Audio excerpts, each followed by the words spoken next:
And what's also true around the world, true in the U.S., true in all the countries represented here,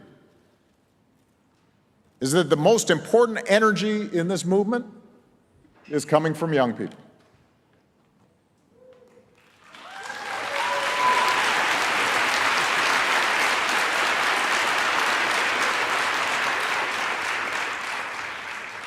And the reason is simple. They have more stake in this fight than anybody else. And that's why I want to spend the rest of my time today talking directly to young people who may be watching and wondering what they can do to help. I am the father of two daughters in their early 20s, so I have some sense of all the stuff that gets thrown at young people these days. It's not always easy being young today.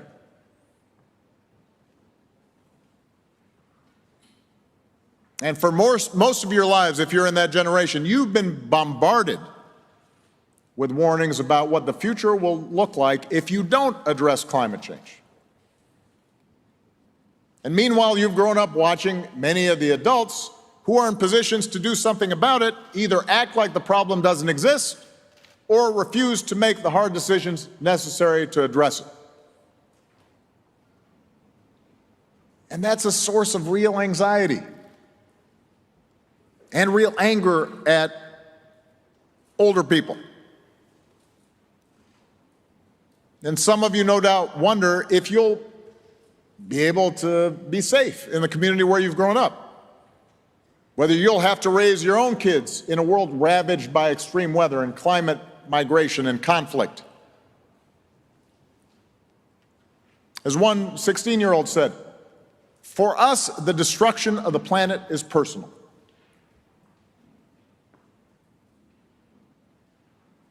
And that's why my message to young people begins with acknowledging you are right to be frustrated. Folks in my generation have not done enough to deal with a potentially cataclysmic problem that you now stand to inherit.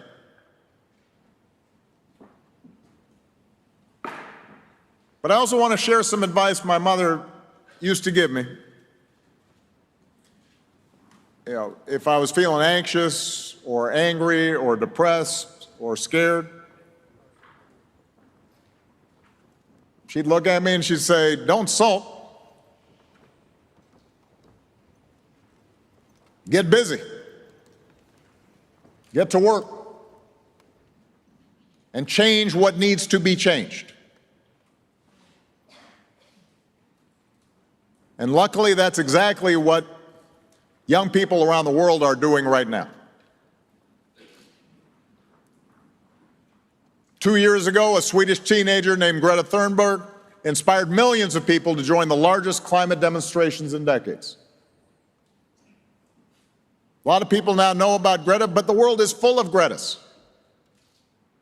One of the things I love most about our work at the Obama Foundation is getting to meet young activists from all over the world taking up the baton on climate change. You just heard from Sheila Babata from the Northern Mariana Islands. As an elected representative, Sheila is fighting to preserve natural resources on the island and helping young people take the lead in the fight for human rights and climate action. I've met people like Juan Carlos Monterrey Gomez from Panama. After representing his country at the Paris negotiations, I think he was like 22. Juan then led an effort to amend the Constitution of Panama. Today, he's here in Glasgow as a climate negotiator.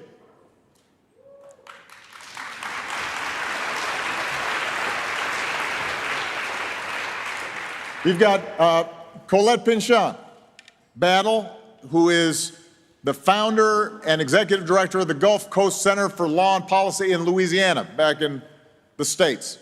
They're a nonprofit helping communities of color across the South that are already feeling the effects of climate change, rebuild after disasters, and build more sustainable communities and more sustainable economies.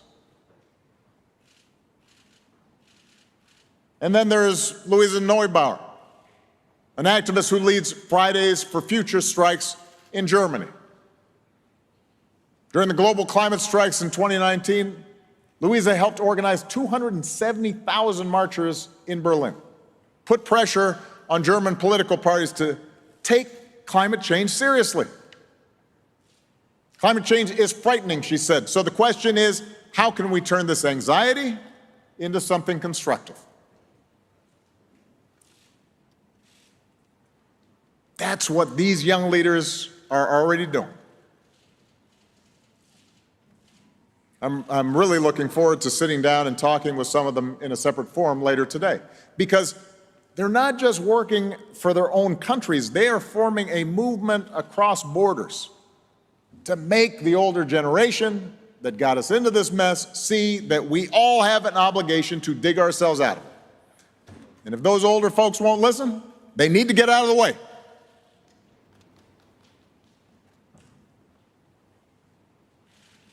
Now, at this point, some of the young people watching or listening, they may be thinking, I don't have time to organize 200,000 people or propose a constitutional amendment. I've got a math exam next week. I get that. I promise you, unlike Greta, I was not on the cover of Time magazine when I was 16 years old. And if I was skipping school, it had nothing to do with climate change.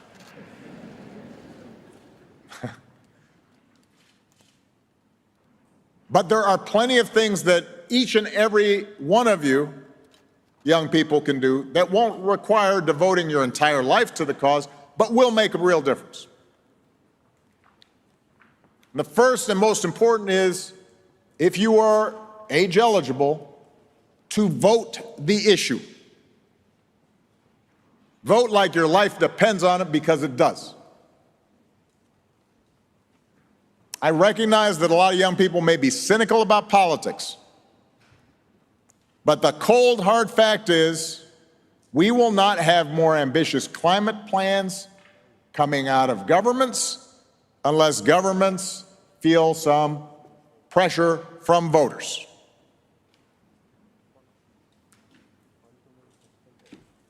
In one survey of young people in 22 countries, more people cited climate change as one of the most important issues facing the world than anything else. Young people understand this issue, but they don't always vote at the same levels as older folks.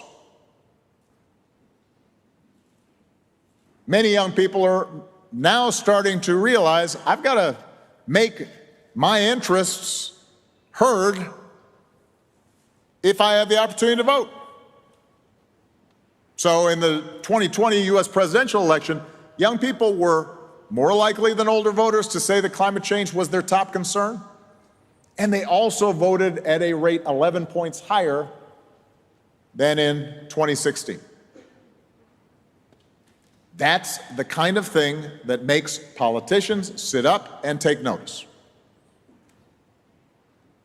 As one 20-year-old organizer said, young people understand that if we want to save our lives and our future, then we have to do it ourselves. And this is part of your power that you have to use. Don't think that you can ignore politics. You don't have to be happy about it, but you can't ignore it. You can't be too pure for it. It's part of the process that is going to deliver all of us. Now, the second way you can have an impact on climate change is by pressuring companies to do the right thing. Members of your generation have already shown you're willing to pay for products that you believe are responsible and responsive to the climate challenge, and that you're also willing to avoid those companies that are actually making climate change worse. I see this in my own daughters and their friends, their peer group, in terms of which companies they support and which products they buy. And not only are they sophisticated consumers, they're active and engaged citizens. And that's a message that CEOs will learn to understand. Companies are starting to figure out that becoming more energy efficient is good for their bottom line because they'll spend less on energy. But you also have the opportunity to teach them that by getting serious about climate change, they have a chance to win loyal customers and employees. And they conversely will lose customers and top flight employees if they're not on the right side of the issue. That's part of your power. You need to use it. While you're at it, you need to help educate your parents and grandparents, your uncles and aunts, your teachers, your employers. Because while a dangerously warming planet is a reality that a lot of you have grown up with as young people, you've studied in school, you've read about it, it's been part of the backdrop of your childhood. Members of the older generation don't have that same frame of reference. They do love you, though. They do care about you. They listen to you more than you think.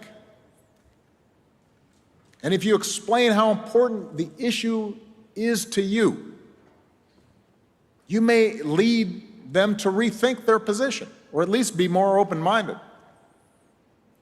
In fact, I'm pretty sure they'll listen to you in a way they might never listen to a politician or some expert on TV or a former president.